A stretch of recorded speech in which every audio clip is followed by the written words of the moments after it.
할렐루야. 오늘 제11차 내적 치유 수양회를 통해서 우리가 함께 은혜를 나누려고 하는데요. 오늘 말씀 제목 해석의 틀을 바꿔라 라는 제목으로 여러분과 은혜의 말씀을 나누려고 합니다. 여러분 정말 해석이 참 중요한 것 같아요. 살아가면서 어떻게 해석하느냐에 따라서 여러 가지 인생의 방향으로 다양하게 나타나더라고요.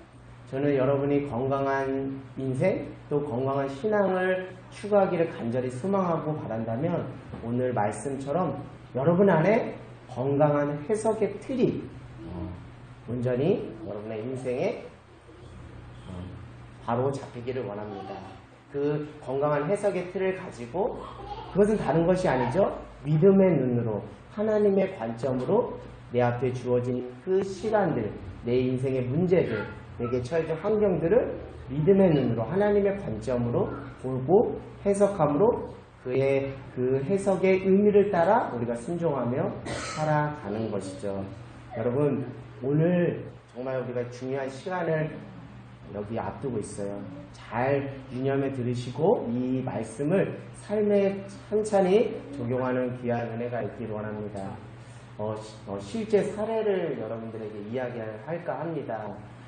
냉동창고에서 일하는 한 직원이 있었어요. 근데 이제 열심히 냉동창고 안에서 열심히 일을 하고 이제 나가려고 하는데 큰일이 난 겁니다. 냉동창고가 어떻게 된 거예요? 잠겨버린 거. 안에서 열으려고 아무리 애를 쓰고 발버둥을 쳐도 열리지가 않는 거예요. 그래서 순간 이 노동자는 두려움에 휩싸게 되었습니다. 왜냐하면 그 냉동창고는 영하 20도나 되는 아주 추운 냉동창고이거든요. 그런 냉동창고에서 일을 하고 나가려고 하는데 그 문이 잠겨버리니까 내가 이러다가 내가 여기서 어떻게 될 거라는 것이 뻔해요.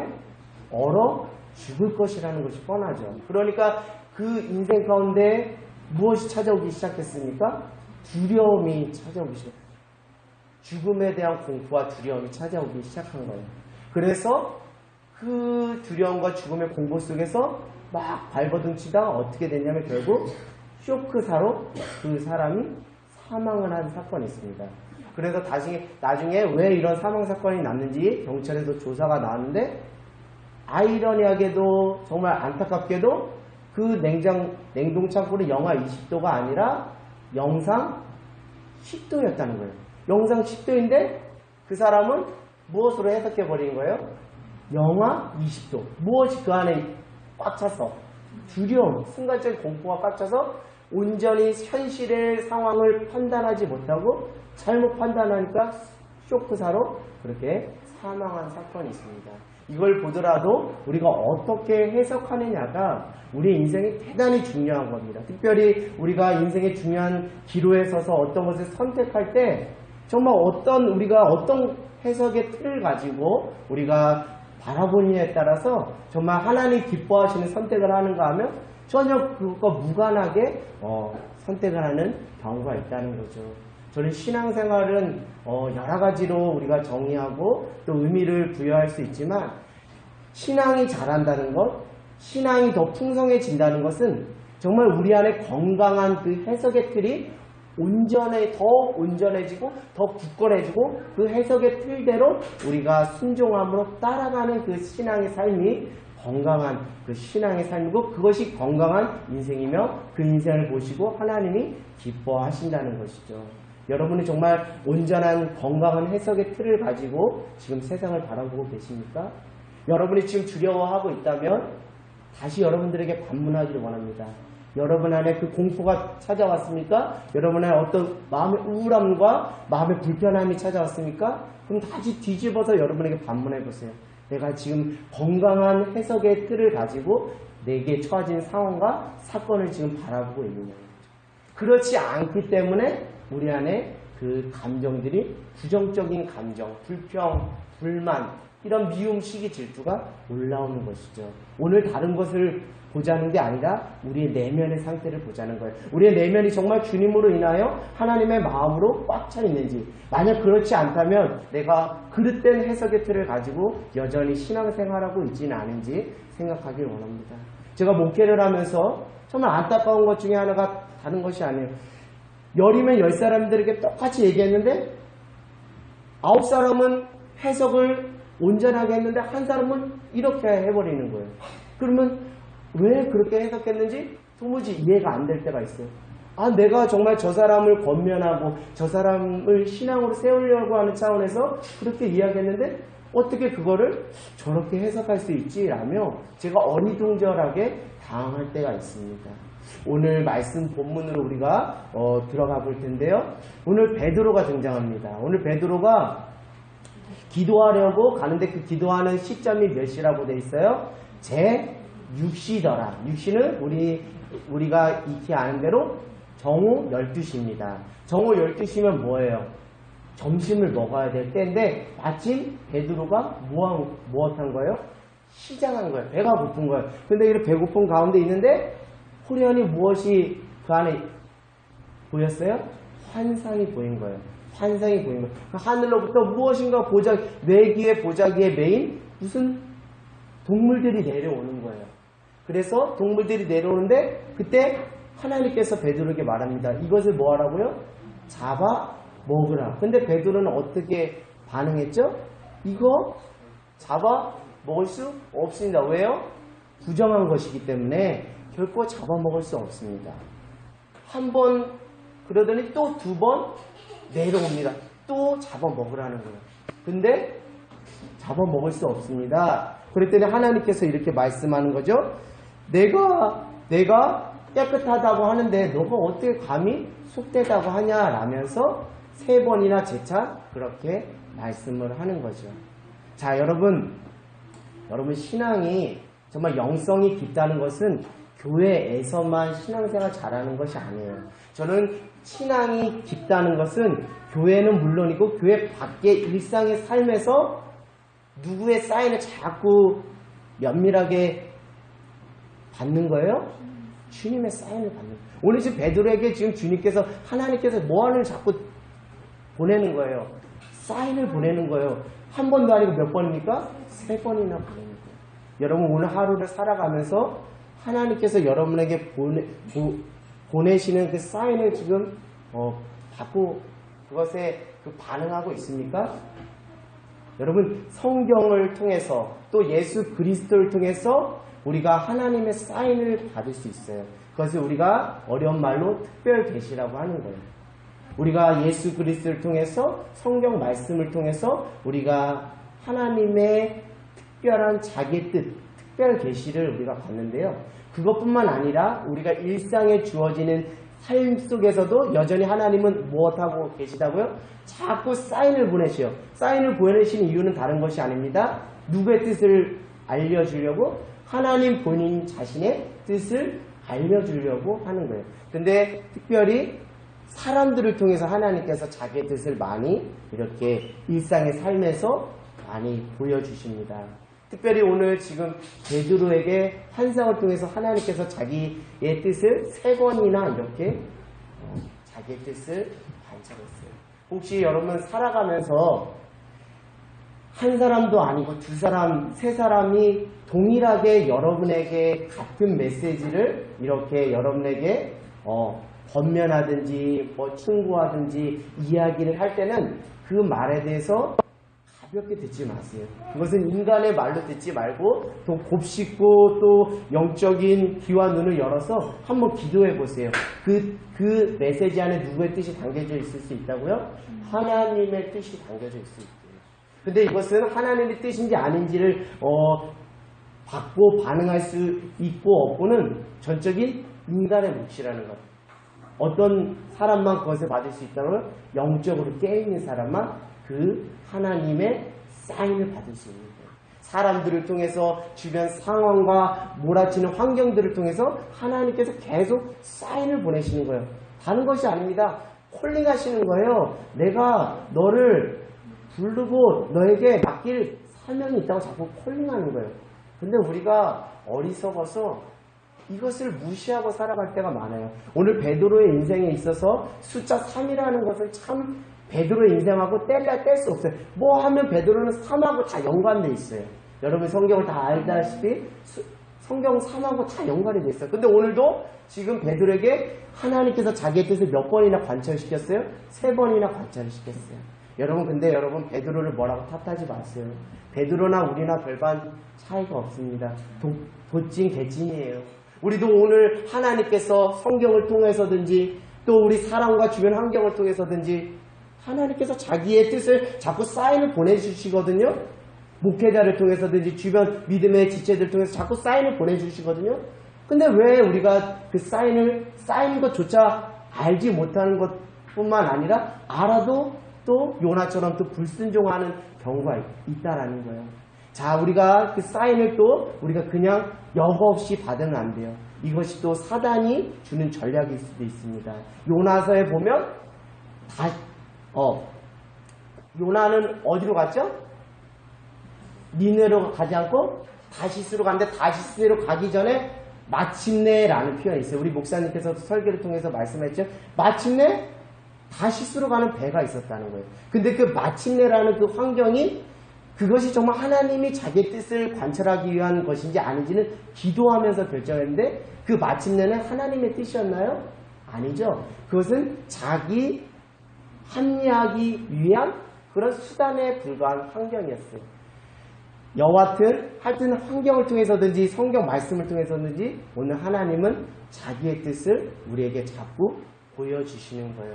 저는 오늘 왜 여러분에게 건강한 해석의 틀을 자꾸 이야기하냐면 건강한 해석의 틀을 통해서 우리가 누구의 뜻을 발견할 수 있기 때문에 하나님의 뜻을 발견할 수 있다는 거예요. 도대체 여러분이 하나님의 사명을 감당한다고 하는데 하나님의 뜻을 알아야 하나님의 사명을 감당할 수 있잖아요. 그러려면 하나님께서 여러분에게 사인을 보내시는 그 사인의 의미가 무엇인지 건강한 틀을 가지고 해석을 할 때 이것이 하나님의 뜻이구나 알고 캐치하고 그것에 순종하면서 사명제의 길을 갈 수 있는 거 아니겠습니까? 여러분 믿음의 눈을 들어 주를 바라보길 원합니다. 세상의 관점이 아니고요. 육신의 눈이 아니고 믿음의 눈을 들어서 세상을 해석하는 하나님의 관점으로 세상을 해석하는 귀한 은혜가 있기를 원합니다. 여러분의 해석이 정말 중요한 거예요. 오늘 지금 베드로는 하나님께서 하늘로부터 보자기에 싸서 내려온 그 짐승을 뭐하다고 했어요? 부정하니까 뭐 할 수 없다? 내가 먹을 수 없다. 그런데 하나님 자꾸 뭐하다? 속된 것이 아니고 깨끗한 것이니 먹어라라고 자꾸 하는 거예요. 근데 왜 이렇게 베드로가 왜 이렇게 그런 해석을 하고 이렇게 반응을 보이냐면 레위기 11장을 가보면 알아요. 레위기 11장에 보면 이런 말씀 구절이 있어요. 정한 짐승과 부정한 짐승이 있어요. 근데 레위기 11장의 근거에서 율법의 근거에서 봤을 때 베드로는 이 음식이 뭐 한 거예요? 부정한 거예요. 그래서 먹을 수가 없는 거예요. 결국 베드로의 해석의 틀은 무엇입니까? 레위기 11장을 근거로 한 율법이 그의 해석의 틀인 거예요. 근데 하나님은 그 해석의 틀이 맞다고 하는 거예요? 틀리다고 하는 거예요? 틀리다고 하는 거예요. 그 해석의 틀이 맞지가 않아. 계속 3번이나 그것이 아니야. 그 율법의 틀로 세상을 바라보고 해석하면 안 돼. 이젠 더 고차원적인 해석의 틀이 너에게 주어져 있어. 라고 계속 3번이나 말씀하는 거예요. 여러분 오늘 이 말씀을 필두로 해서 이제 어떤 역사가 일어나냐면 선택받은 유대 백성들만 유대인들만 구원받는 것이 아니라 로마 백부장 고넬료를 시작으로 이방인들도 뭐 할 수 있다고요? 구원받을 수 있고 그들에게 무엇이 임할 수 있다고요? 성령이 임한다. 결국 이것은 이방 성교의 시작을 말하는 아주 중요한 하나님의 사역의 시작점이거든요. 그러니까 하나님은 지금 무엇하길 원하시는 거예요? 유대인들만 선택받고 구원받기를 원하시는 것이 아니라 이방인들도 저 죽어가는 이방인들도 뭐하길 원하신다는 거예요? 구원하고 싶다는 거예요. 구원하고자 하는 것이 누구의 뜻이라는 거예요? 하나님의 뜻이라는 거예요. 율법의 해석의 틀이 아닌 이제는 은혜의 법 안에서 너가 정말 해석을 해라 라고 이렇게 이야기를 하는 것이죠. 여러분, 우리가 정말 건강한 해석의 틀을 가지고 살아가는지 우리 스스로 점검하는 저와 여러분이 되기를 원합니다. 여러분, 저는 결론적으로 여러분께 말씀드리면 사사기에 이런 표현이 있어요. 각자 소견대로 행하니라.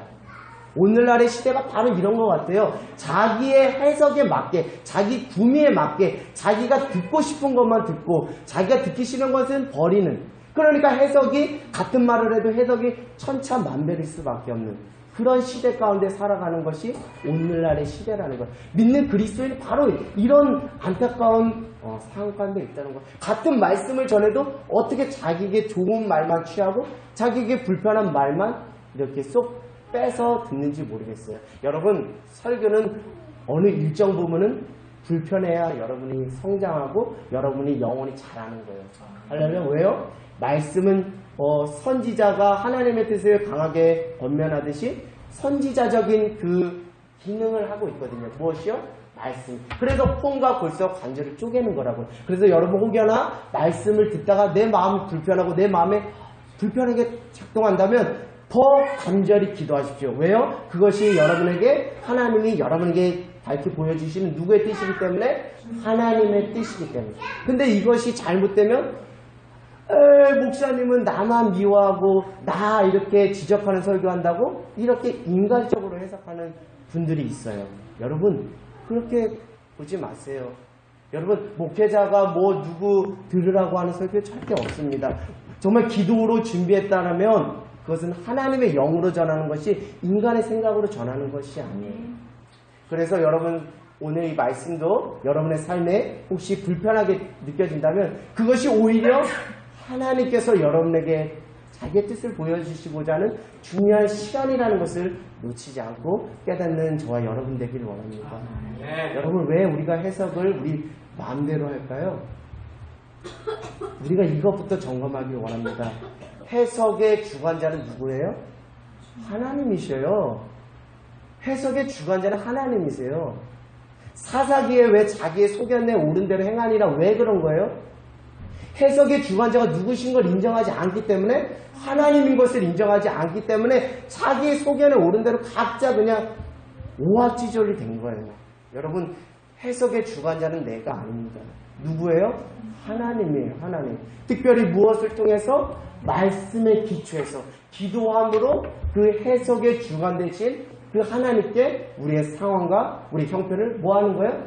다 맡기는 거예요. 우리가 믿음으로 맡길 때 그 상황 속에서 믿음으로 순종하러 맡길 때 그 속에서 누구의 뜻을 우리가 발견할 수 있어요? 하나님의 뜻을 발견할 수 있어요. 그 뜻 안에서 우리가 주님께서 우리에게 예비되어 피할 길을 보여주시는 거예요. 여호와 이레 하나님의 은혜를 경험할 수 있는 거예요. 여러분, 해석의 주관자는 우리가 아닙니다. 해석의 주관자가 우리가 되기 때문에 가끔씩 우리가 서운하다라고 삐지고 서운한 감정을 토로할 때가 있어요.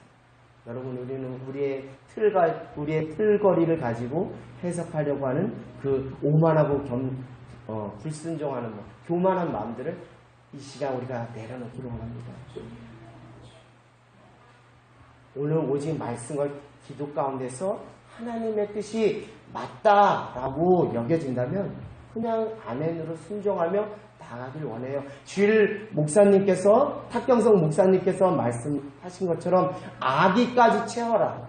아기까지 채우라는 건 무엇입니까? 차고 흘러 넘치는 데까지. 근데 그거를 하인들은 어떻게 했다고요? 믿음으로 순종했다는 거예요. 그것이 하나님의 뜻이라는 것이 여러분 안에 밝히 보여진다면 하인이 아기까지 채운 것처럼 그냥 믿음으로 순종하는 귀한 은혜가 있기를 원합니다. 그 이후에는 누가 책임져 주시기 때문에? 주님이 책임져 주시기 때문에. 왜요? 하나님이 하라고 했는데 하나님이 당연히 책임져 주시잖아요. 아브라함이 믿음으로 이삭을 바쳤더니 하나님께서 수풀에 걸린 어린 양, 여호와 이레 하나님의 은혜를 경험해 주셨잖아요. 여러분, 우리의 힘으로 자꾸 뭔가를 하려고 하면 할수록 하나님의 뜻과는 우리가 전혀 다른 방향으로 갈 수 있다는 것을 깨닫는 저와 여러분이 되기를 원합니다. 근데 왜 우리가 이렇게 해석의 틀이 왜 이렇게 어그러져 버렸을까요? 그것은 여러분 상처입니다. 상처. 이거 여러분 위로받을 대상으로만 생각한다면 여전히 여러분의 신앙은 아기의 수준에 불과합니다. 물론 이 상처는 위로를 받을 대상인 건 맞아요. 누구의 위로? 하나님의 위로를 받을 대상은 맞습니다. 그러나 하나님의 위로만 받고 끝나는 것이 아니에요. 하나님께 받은 위로를 가지고 자기와 같은 처지에 있는 사람을 무엇하는 데까지 나가는 것? 긍휼함으로 위로하는 위로자, 바나바, 격려자까지 나가는 것이 중요하다는 거예요. 근데 왜 우리가 해석의 틀거리가 왜 이렇게 어그러졌는지 알아요? 여전히 내 상처 알아달라는 그런 차원의 그 상처를 가지고 살아가면 우리가 같은 말씀을 듣고 같은 상황과 환경을 봐도 전혀 딴판으로 해석하는 경우가 많아요. 특별히 이기적으로 해석해요. 자기에게 좋은 것만 취하고 안 좋은 것은 저기하는 그런 경우가 있습니다. 또 한 가지가 있어요. 비교의식이 우리의 해석의 틀을 완전히 어그러지게 합니다. 여러분 상처 누구랑 경쟁하세요? 누구는 A 플러스 정도의 상처 받았고 나는 B 정도의 상처 받았으니까 나는 상처 아니야. 뭐 이런 식으로 상처도 순위를 매기는 사람이 있어요.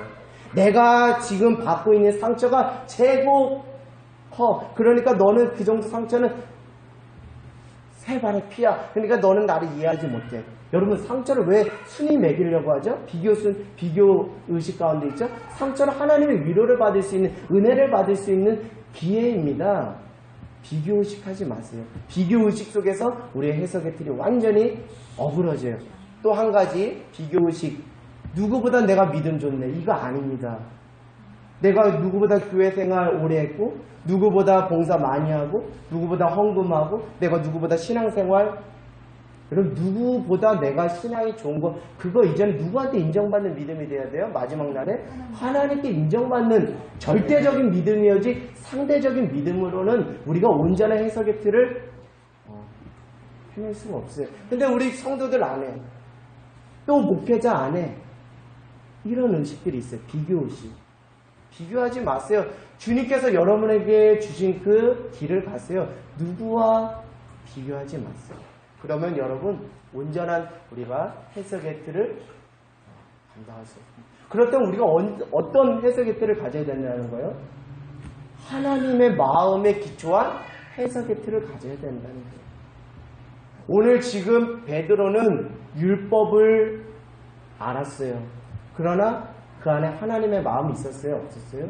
없었어요. 하나님은 이방인들도 구원하고자 하는 하나님의 마음을 가지고 베드로에게 지금 자기 뜻을 계속 3번이나 관찰하는 거예요. 근데 지금 베드로는 율법으로는 철옹성같이 딱딱하지만 그 지식은 완전하지만 그 중심 안에 무엇이 없었어요? 하나님의 마음이 없었어요. 영혼 구원의 가치가 없었던 거예요. 그렇기 때문에 온전한 해석의 틀이 형성되지 않았고 온전한 반응을 보이지 못한 거예요. 여러분 교회의 본질을 바로잡고 가는 저와 여러분에게 원합니다. 교회는 다른 것이 아닙니다. 교회는 우리 교회만 부흥하고 성장하는 이런 차원의 교회가 아니에요. 교회의 제일의 목적은 무엇이에요? 영혼 구원의 사명이 있다는 거예요. 할렐루야. 영혼 사명의 가치를 가지고 살아야 돼요. 오늘 우리가 마치 교회가 베드로가 율법에 매인 것처럼 율법에 매여서 신앙생활하는 교회가 될 수 있다는 거예요. 우리 안에 무엇이 더 중요하다는 거예요? 영혼 구원의 가치. 저 죽어져가는 영혼들을 향한 긍휼한 아버지 애끓는 마음, 그 마음이 교회 안에 있어야 된다는 거예요. 그 마음을 가지고 우리가 영혼을 바라보고 우리가 사람을 바라보고 환경을 바라볼 때 온전한 해석을 하며 그것이 하나님의 뜻인 줄 알고 우리가 그 사명, 영혼 구원의 사명을 감당할 수 있어요. 제가 청년 시절에 조금 큰 교회에서 신앙생활을 했어요. 근데 큰 교회에서 신앙생활을 하면서 저 놀란 거 있습니다. 저 충격받은 거 하나 있어요. 저는 원래 작은 교회에서 공동체 중심의 교회에서 신앙생활을 하다가 청년 시절 한 3년 정도 큰 교회에서 신앙생활을 하고 이어서 이제 목회자로 부름을 받았습니다. 근데 청년 교회 수련회를 이제 토론한다고 상의한다고 장로님, 청년 담당 장로님, 부장님, 목사님, 청년 임원들이 모였어요. 그래서 저는 당연히 기도하면서 할 줄 알았어요. 근데 안타깝게도 기도하면서 하질 않더라고요. 대번 휴대폰을 꺼내더니 휴대폰에 무엇이 있죠? 계산기 기능이 있어요. 계산기를 두드리더라고요. 이게 뭡니까 이게? 교회는 영구원의 가치를 가지고 가야 되는데 계산기 두드리고 있으면 교회의 본질이 잃고 가는 거 아닙니까? 여러분, 교회가 편리해지는 거 중요합니다. 교회가 편리해지는 거 중요해요. 그러나 저는 편리함만 있으면 안 된다고 생각해요. 일정 부분의 불편함이 교회 안에 반드시 있어야 됩니다. 아쉬움이 반드시 있어야 됩니다. 왜요? 그래야 무엇하기 때문에 부르짖어 기도하고 하나님 앞에 매달릴 수 있다는 거예요. 우리가 다 채워지고 다 아쉬울 것이 없으면 자연스럽게 무엇이 사라진다고요? 기도가 사라지더라고요. 다 그런 것은 아닙니다. 그러나 인간의 죄성이 어떻게 그런 쪽으로 흘러가더라고요. 제가 큰 교회를 비판하는 것이 아닙니다. 그냥 실제 사례를 제가 얘기하는 거예요. 여러분, 우리 교회가 지금 이전 장소보다 조금 편해진 건 사실입니다. 그런데 여러분, 중요한 거 놓치면 안 돼요. 영혼 구원의 가치를 놓치면 안 돼요. 오늘 베드로는 그걸 놓쳐버렸어요. 율법에 매여서 영혼 구원의 가치를 상실해버렸어요. 여러분, 교회가 편리한 거 좋아요. 편리성의 가치 좋아요. 그러나 그것에만 묶여 있으면 안 돼요. 무엇이 우선돼야 된다고요? 영혼 구원의 가치가. 네. 그것은 다른 것이 아닙니다. 교회의 본질을 회복하라는 거예요. 교회의 본질. 교회의 본질의 차원에서 해석을 하라는 거예요. 편리함의 가치를 통해서 해석하라는 게 아니고요. 교회됨의 본질을 가지고 해석할 때 우리가 지금 무엇을 해야 되는지, 어디에 돌을 던지고 어디에 우리의 발걸음을 옮겨야 될지가 딱 결론이 난다는 거예요. 저는 우리 교회가 그러리라 생각하지 않지만 제가 오늘 말씀에 기초해서 미리 여러분에게 권면하는 거예요. 하늘땅교회는 첫째도 영혼구원의 가치고 둘째도 영혼구원의 가치고요. 하나님의 나라 천국 갈 때까지 영혼구원의 가치를 우리가 망각하면 안 됩니다. 그것보다 먼저 앞선다면 교회는 부흥이 곧 썩는 지름길이 될 수 있고 부패하는 지름길이 될 수 있어요. 여러분, 영혼 구원의 가치를 가지고 울기 원해요. 가족들을 위해서 울길 원해요. 믿지 않는 남편들을 위해서 울길 원해요. 저도 목회자로서 정말 하나님 앞에 회개가 되는 것은 다른 것이 아닙니다. 교회가 어느 정도 수준이 되고 어느 정도 그런 어떤 편함이 있기 때문에 제 육신이 자꾸 편함을 쫓는 그런 그 죄성 가운데 있어서 어떻게든지 영혼 구원의 가치를 향해서 내 손과 발이 작동하지 않을 때가 있어요. 그럴 때 보면 하나님이 슬퍼하시겠다라는 생각이 듭니다. 여러분, 영혼 구원의 가치를 전혀 우리 놓지 않고 살아가는 저와 여러분 되기를 원합니다. 여러분, 믿음은 확장성이 있어야 돼요. 믿음의 확장성이 있는 제자가 참된 제자입니다. 네. 여러분, 우리가 어떻게 믿음의 유산들을 지금 여기 2000년이 지난 지금 물려받을 수 있었어요? 믿음의 확장성이 있는 제자들, 예수님의 제자들, 또 사도 바울을 통해서 그 믿음이 우리께까지 전달된 거 아닙니까? 믿음을 성장시키는 단계가 있고요. 믿음을 지키는 단계가 있습니다. 그리고 믿음을 뭐 하는 단계가 있어요? 전하는 단계가 있어요. 리더는, 제자는, 하나님이 쓰시는 사람은 믿음의 확장성이 있어야 돼요. 오늘 지금 베드로는 믿음의 확장성이 있었어요? 없었어요? 없었어요. 무엇에 매여서? 율법에 매여서. 우리가 율법에 매여 있는 것들이 많이 있어요. 전통과 관습, 우리 경험, 우리 지식 때문에 믿음의 확장성이 없을 수가 있어요. 세상에 우리의 눈이 교회 안에만 머물 수밖에 없어요. 세상에 나가서 죽어가는 영혼들, 저 길거리 가는 영혼들, 불쌍한 영혼들이라고 한번 눈물 흘려 기도하지 못할 때가 많아요. 여러분, 믿음의 확장성을 갖는 저와 여러분이 되기를 원합니다.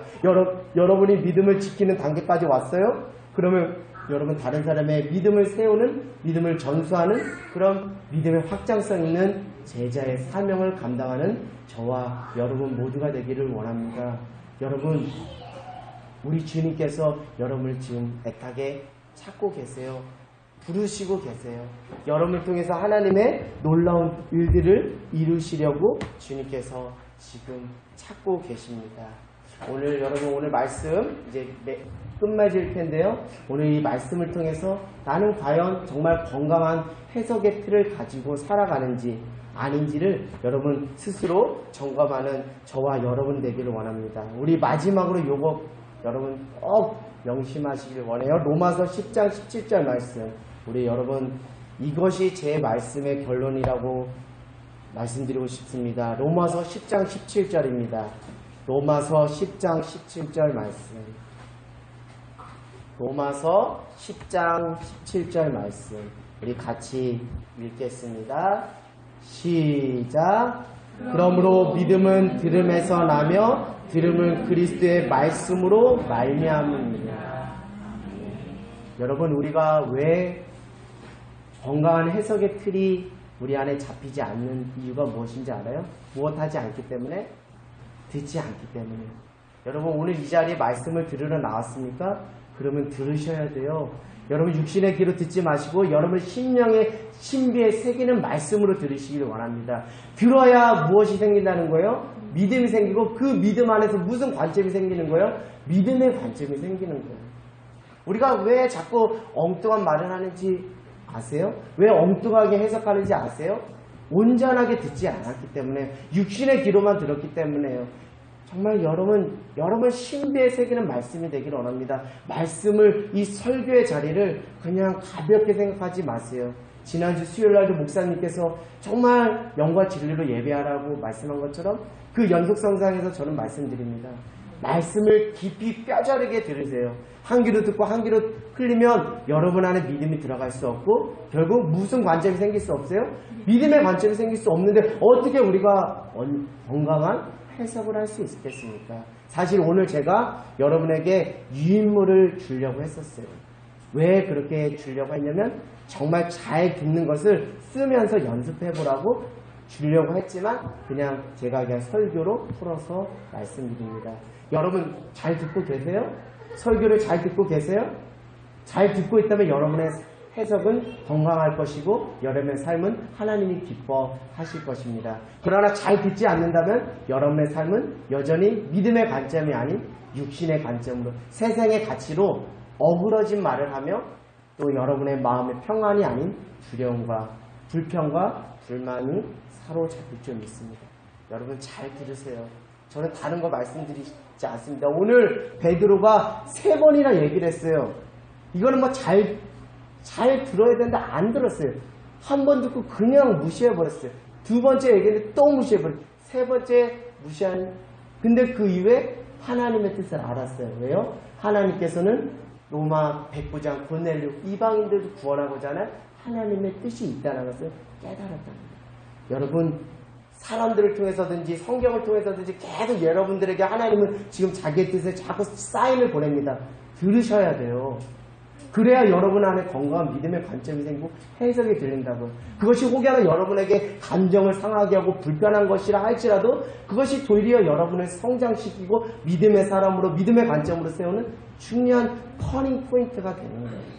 여러분 믿음은 들음에서 나며 들음은 하나님의 말씀입니다. 여러분의 심중에 하나님의 말씀이 있을 때 여러분이 건강한 해석을 하고 그 인생이 건강한 인생, 건강한 신앙이 되고 그 인생을 통해서 다른 사람들이 믿음의 긍정적인 영향을 받고 믿음으로 세워지는 놀라운 은혜가 있을 줄 믿습니다. 이제 우리 함께 기도합시다.